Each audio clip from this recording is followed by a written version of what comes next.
Kumbe bwana, wanawake wenye akili bado wapo. Msikilize huyu mwanadada anavyoongea point hapo chini. Halo, hatari. Mwanamke ambaye anataka kwa sasa hivi, kwa generation tulionayo, mwanamke ambaye anataka kuwa na mwanaume mwenye pesa, anatakiwa kuwa na pesa. Rudia dada, rudia. Mwanamke ama binti yoyote ambaye anataka kuja kuwa na mwanaume mwenye pesa katika maisha yake, ahakikishe anakuwa na pesa. You can't meet your rich husband kwenye daladala za Mbagala rangi 3. Tukiwa tunarudi Duse. Yaani nakwambia, wakati najiambia pia, huwezi kupata maisha unayoyataka kama wewe mwenyewe huna nguvu ya kuanza kuyapambania. Hakuna kitu kinaitwa bahati. Hakuna. Mimi I don't believe in bahati. Labda kwa sababu sijawahi kubahatika. Lakini mimi siamini kwenye bahati.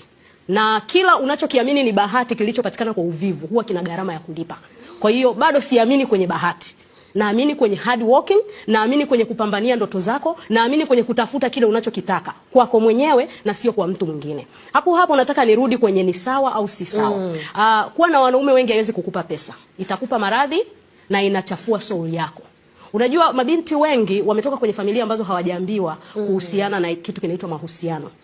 Kwa hiyo wao wenyewe hawana mahusiano binafsi yale nilotoka kuyazungumzia mwanzo. Hivyo anapoingia duniani na kukutana na mabinti wenye wanaume 4, 5, 6, 7 na wanawaaminisha kwamba hii lifestyle inaweza ikupa vitu ambavyo wewe huwezi kuvipata ukiwa uko single ama ukiwa uko na mwanaume mmoja, wanakupotosha kwa sababu hiyo kazi sio kwa ajili ya kila mtu.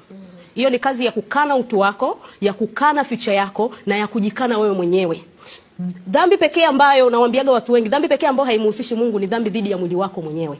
Kwa kama wewe hujipendi kiasi cha kuruhusu kuichafua nafsi yako, hakuna mtu ambaye atakuja kukupenda kiasi cha kukupa vitu vizuri maishani. Eva, tunachafuaje nafsi kwa kuwa na wanaume wengi? Nafsi inachafuaje? Sasa ukiwa na wanaume wengi unavunaje pesa bila kuzini? Na nikuulize tu swali dogo tu, tuongee ukweli. Nyie ni mabinti. Sawa Kwa maisha ya sasa hivi, kuna mwanaume unaweza kutoka naye usiku mmoja akakupa zaidi ya 50,000? Kwa maisha tulionayo sasa hivi hayupo. Yaani nasema uwazi, na kaka zangu huko wanaosikia wataweka hata comment mitandaoni. Hakuna mwanaume atakupa zaidi ya 50,000. Na hapo ni amekuheshimu na amekuelewa.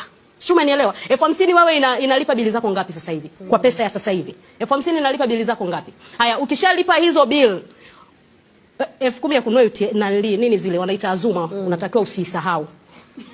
Sawa Kwa kwenye 50,000 unatoa 10,000 ya Azuma, unabaki na shilingi 40,000. 40,000 ukisema ubolti tu kutoka hapa kurudi chuo, 12,000, 15,000 imeenda.